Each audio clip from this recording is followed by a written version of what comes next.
Hello students, आप देख रहे हैं हमारा यूट्यूब चैनल ECI साइंस, जिसमें आज हम पढ़ेंगे कक्षा 10 की विज्ञान का 5वें चैप्टर का भाग दैनिक जीवन में कुछ उपयोगी यौगिक। और उनमें सबसे पहला यौगिक लेते हैं हम सोडियम क्लोराइड। सोडियम क्लोराइड का सूत्र है NaCl, जिसे हम साधारण नमक भी कहते हैं। यह प्रबल अम्ल और प्रबल क्षार का लवण होता है। प्रबल अम्ल कौन सा? HCl, और प्रबल क्षार NaOH, इसका यह लवण होता है। इसकी pH 7 होती है। भाई, प्रबल अम्ल और प्रबल क्षार से लवण बना है तो उसकी pH क्या होगी? उदासीन, यानी 7 होती है। इस कारण यह उदासीन प्रकृति का होता है। फिर देखते हैं इसको बनाने की विधि। इसे व्यापारिक तौर पर समुद्र के जल या खारे पानी को सुखा करके बनाया जाता है। खारे पानी को सुखा लेते हैं या समुद्र के जल को क्यारियों में भर करके सुखा लेते हैं। इस प्रकार जो नमक बनता है उसके अंदर कैल्शियम क्लोराइड और मैग्नीशियम क्लोराइड की अशुद्धि होती है। इसको शुद्ध करने के लिए क्या करते हैं? इसको बड़ी बड़ी टंकियों के अंदर भर करके इसका संतृप्त विलयन बना लेते हैं। और इस संतृप्त विलयन के अंदर से जब HCl गैस गुजारी जाती है तो जो शुद्ध NaCl है वो नीचे अवक्षेपित हो जाता है और जो गंदगी है वो ऊपर रह जाती है, जिसको हटा दिया जाता है। और शुद्ध NaCl को या कहें साधारण नमक को इसको इकट्ठा कर लिया जाता है। गुणों की बात करें तो साधारण नमक जो है श्वेत ठोस पदार्थ है। दूसरा, इसका गलनांक 1081 केल्विन होता है, जो काफी उच्च होता है। यह जल में अत्यधिक विलय है, इसीलिए हम इसका प्रयोग भोजन के रूप में करते हैं। जलीय विलयन में आयनित हो जाता है, यानी जब भी हम NaCl को पानी में डालेंगे तो ये Na+ और Cl- में टूट जाता है, यानी आयनित हो जाता है जलीय विलयन के अंदर। अब देखते हैं इसके किस किस में अंदर इसका उपयोग किया जाता है। तो सबसे पहला उपयोग है इसका भोजन के रूप में खाद्य पदार्थों में। अब बात करते हैं हम इसके उपयोगों की। तो फर्स्ट उपयोग है भोजन के रूप में खाद्य पदार्थों में। खाद्य पदार्थों में हम दैनिक जीवन के अंदर साधारण नमक का प्रयोग खाद्य पदार्थों में स्वाद बढ़ाने के लिए करते हैं। दूसरा है खाद्य परिरक्षण में। खाद्य परिरक्षण से मतलब है कि जिस खाद्य पदार्थ में या कहें अचार आदि के अंदर अगर नमक की मात्रा सही है तो उसके अंदर जीवाणुओं की वृद्धि नहीं हो पाती। फिर तीसरा है हिमीकरण मिश्रण बनाने में।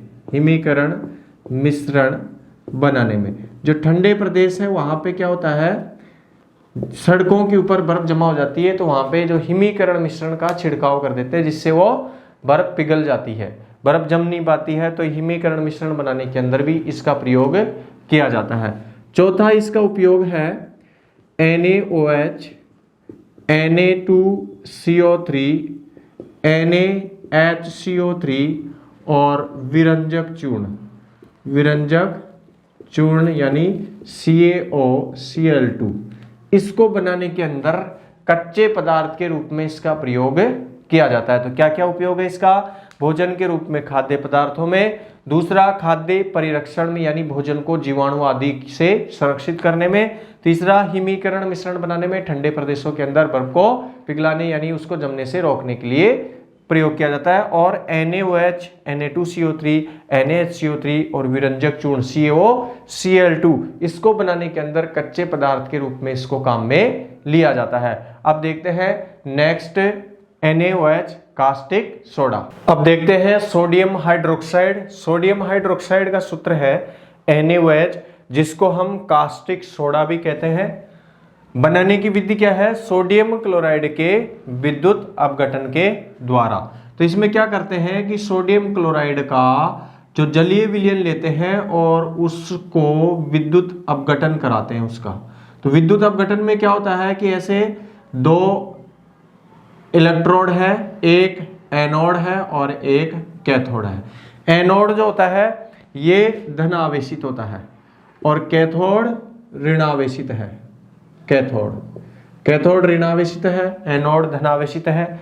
हम जानते हैं कि जैसे ही सोडियम क्लोराइड को हम जल में डालेंगे तो इसका जलीय विलयन कैसे रहेगा, Na+ और Cl- के रूप में। और जब विद्युत धारा प्रवाहित की जाती है, तो जल जो है वो H+ और OH- में आयनित हो जाता है। अब एनोड पर क्योंकि धनावेश है तो ऋणावेश इसकी ओर आकर्षित होगा, यानी ऋणावेश कौन सा है, क्लोरीन गैस।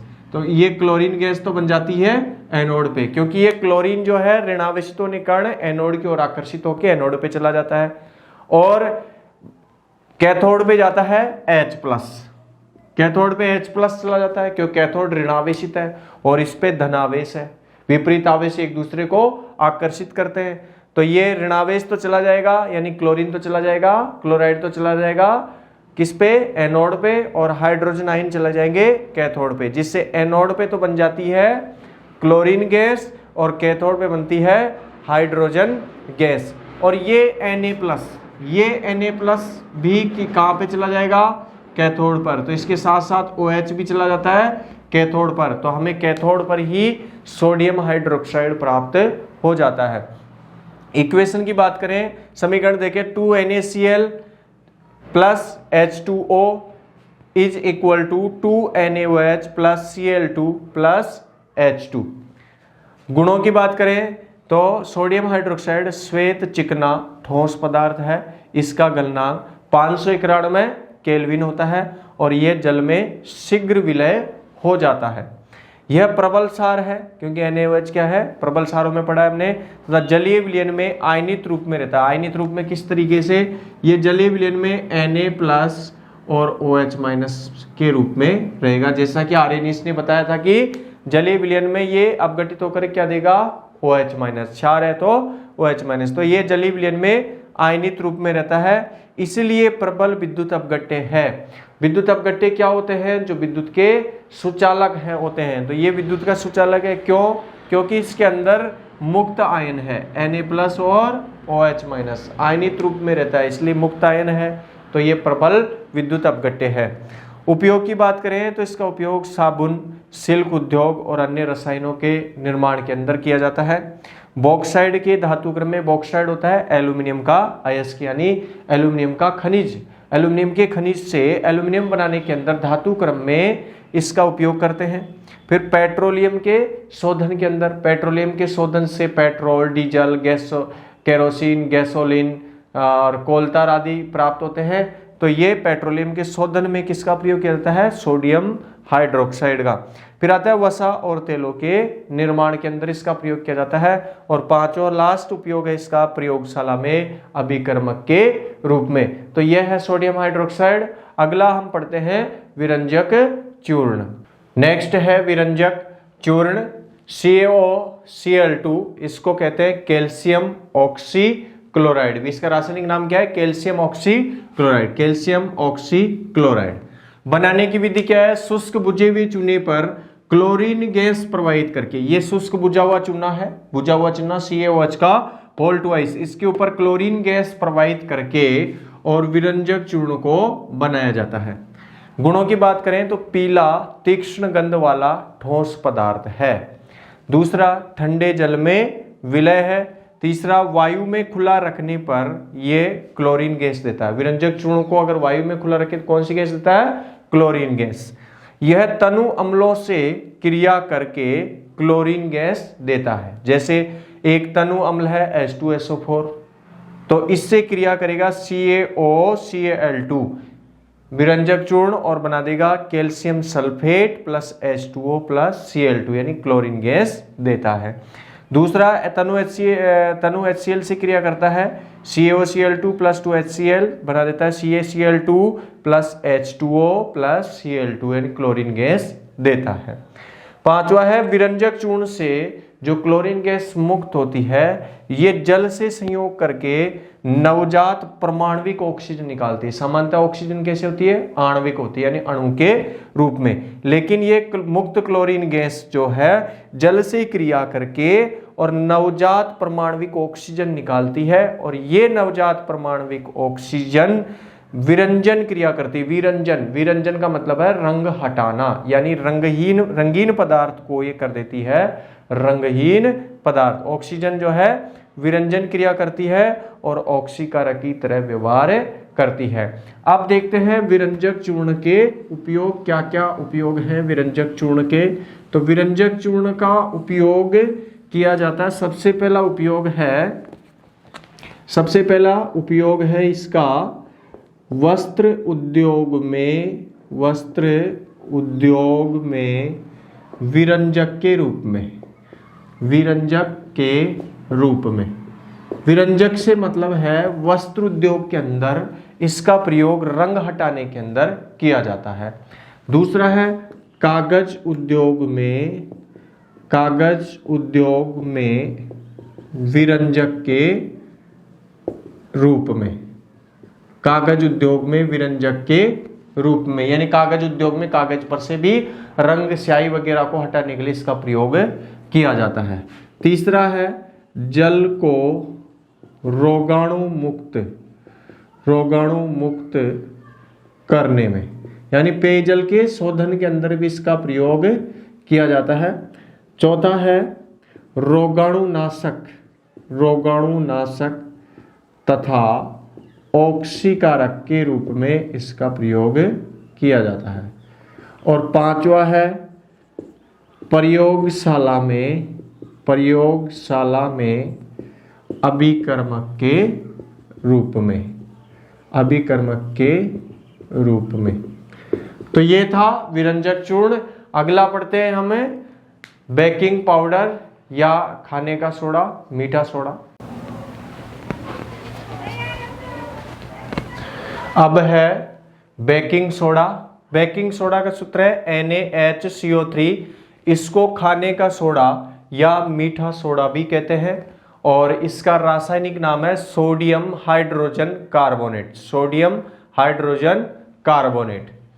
बनाने की विधि की बात करें तो इसको दो तरीके से बनाया जाता है। एक है NaCl का उपयोग करके और दूसरा है सोडियम कार्बोनेट के विलयन में कार्बन डाइऑक्साइड गैस प्रवाहित करके।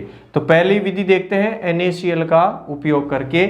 NaCl को H2O, CO2 और NH3 इसके साथ अभिक्रिया करता है। किसके साथ? NaCl सोडियम क्लोराइड, H2O जल, कार्बन डाइऑक्साइड और अमोनिया, ये अभिक्रिया करके बनाते हैं NH4Cl जिसको कहते हैं अमोनियम क्लोराइड, और ये है सोडियम हाइड्रोजन कार्बोनेट यानी हमारा बेकिंग सोडा। दूसरी विधि है सोडियम कार्बोनेट। ये सोडियम कार्बोनेट है, इसके विलयन में कार्बन डाइऑक्साइड, इसका विलयन ये बन गया H2O से, Na2CO3 से, इसके विलयन में कार्बन डाइऑक्साइड गैस प्रवाहित करके बन जाता है सोडियम हाइड्रोजन कार्बोनेट यानी बेकिंग सोडा। गुणों की बात करें तो यह श्वेत क्रिस्टलीय ठोस है और जल में अल्प विलय है। इसका जलीय विलयन क्षारीय होता है। जलीय विलयन क्षारीय क्यों होता है? अगर इसको देखा जाए तो ये किन किन अम्लों और क्षारों से मिलके बना हुआ है। तो जब हम NaOH की क्रिया कराते हैं H2CO3 से तो बनता है NaHCO3 और निकल जाता है जल का एक अणु। यहाँ पे NaOH जो है प्रबल क्षार है और H2CO3 दुर्बल अम्ल है। तो क्षार का प्रभाव रहेगा लवण के अंदर, यानी प्रबल क्षार और दुर्बल अम्ल से बना हुआ लवण है तो क्षार का प्रभाव इस NaHCO3 के अंदर रहेगा, इसलिए इसका विलयन क्या होता है? क्षारीय होता है। इसे गर्म करने पर यानी NaHCO3 को जब हम गर्म करते हैं तो कार्बन डाइऑक्साइड गैस निकलती है। NaHCO3 गर्म करने पर Na2CO3 सोडियम कार्बोनेट बना लेता है, जल निकल जाता है और CO2 यानी कार्बन डाइऑक्साइड गैस निकलती है। अब देखते हैं हम इसके उपयोग।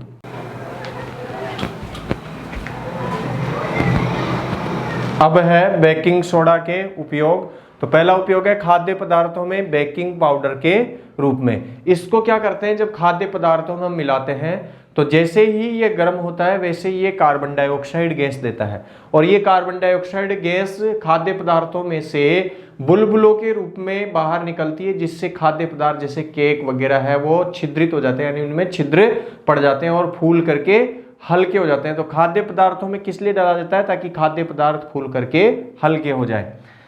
दूसरा है सोडा वाटर या सोडा युक्त शीतल पेय बनाने के अंदर इसका प्रयोग किया जाता है। फिर तीसरा आता है पेट की अम्लता को दूर करने में एंटा एसिड के रूप में, क्योंकि इसकी प्रॉपर्टी होती है हल्की क्षारीय, इसलिए यह एंटा एसिड के रूप में अम्लता को दूर करने में, क्योंकि अम्लों को उदासीन कौन करेगा? क्षार, तो इसकी प्रॉपर्टी होती है क्षारीय, तो ये क्षार को उदासीन कर देता है, यानी कुछ हद तक इसका प्रयोग एंटा एसिड के रूप में पेट की अम्लता को दूर करने में भी किया जाता है, जैसे मिल्क ऑफ मैग्नीशिया का प्रयोग भी किया जाता है।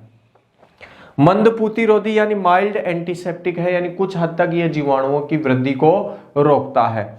फिर आता है अग्निशामक यंत्रों के अंदर, अग्निशामक यंत्रों में जो गैस है वो कार्बन डाइऑक्साइड है। ये कार्बन डाइऑक्साइड कैसे बनती है? क्योंकि आग लगने वाले स्थान के ऊपर जहाँ पे टेम्परेचर रहता ही है, तो इसके अंदर ये सोडियम हाइड्रोजन कार्बोनेट होता है। जब इसको ये गर्म किया जाता है तो इसमें से Na2CO3 बनता है और H2O और CO2 इसके अंदर से निकल जाती है, यानी इस CO2 का प्रयोग हम किस में करते हैं? आग बुझाने के अंदर किया जाता है। फिर छठा है प्रयोगशाला में अभिकर्मक के रूप में, तो ये है बेकिंग पाउडर या बेकिंग सोडा के उपयोग। इसके बाद देखते हैं हमें धावन सोडा।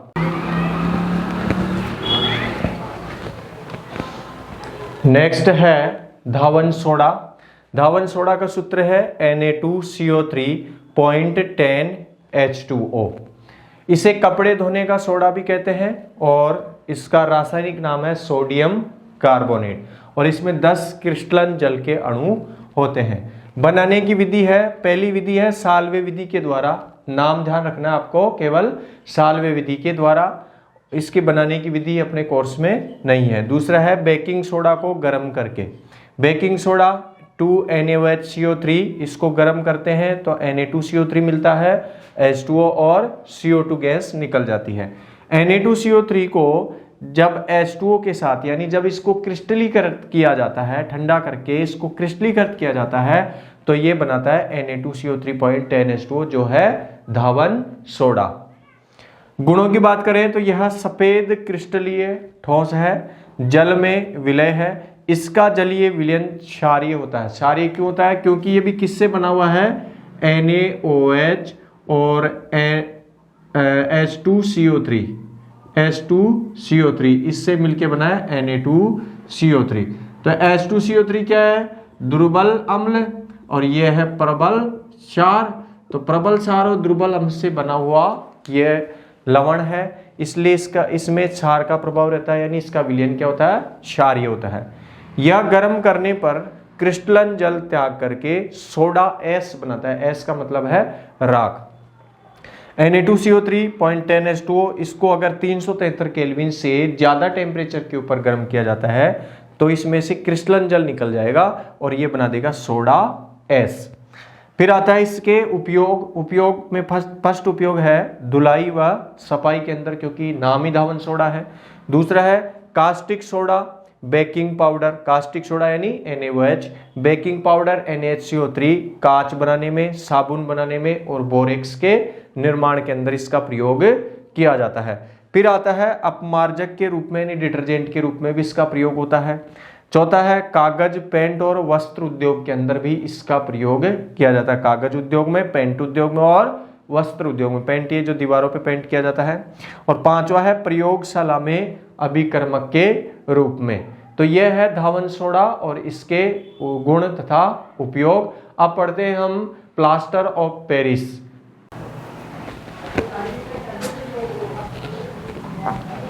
नेक्स्ट है plaster of Paris. Plaster of Paris का सूत्र है CaSO4.12H2O। आधा क्रिस्टल का जल का अणु होता है और कैल्शियम सल्फेट, इसलिए इसका रासायनिक नाम है कैल्शियम सल्फेट का अर्ध हाइड्रेट। कैल्शियम सल्फेट का अर्ध हाइड्रेट। इसे सबसे पहले फ्रांस की राजधानी पेरिस के अंदर जिप्सम को गर्म करके बनाया गया था तभी वहां से इसका नाम पड़ा है प्लास्टर ऑफ पेरिस। बनाने की विधि, जिप्सम को 393 केल्विन ताप पर गर्म करके इसको बनाया जाता है। जिप्सम क्या होता है?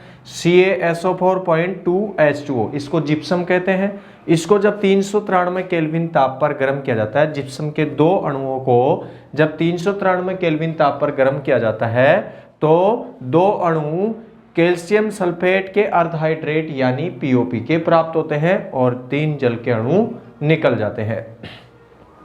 अब अगर इसको और ज्यादा गर्म किया जाता है, इस POP को और ज्यादा गर्म किया जाता है, तो इसका सारा का सारा जो क्रिस्टलन जल है, जो आधा क्रिस्टलन जल का अणु है, वो भी निकल जाता है और बचता है मृत तापित प्लास्टर। इसको क्या कहते हैं? हमें मृत तापित प्लास्टर।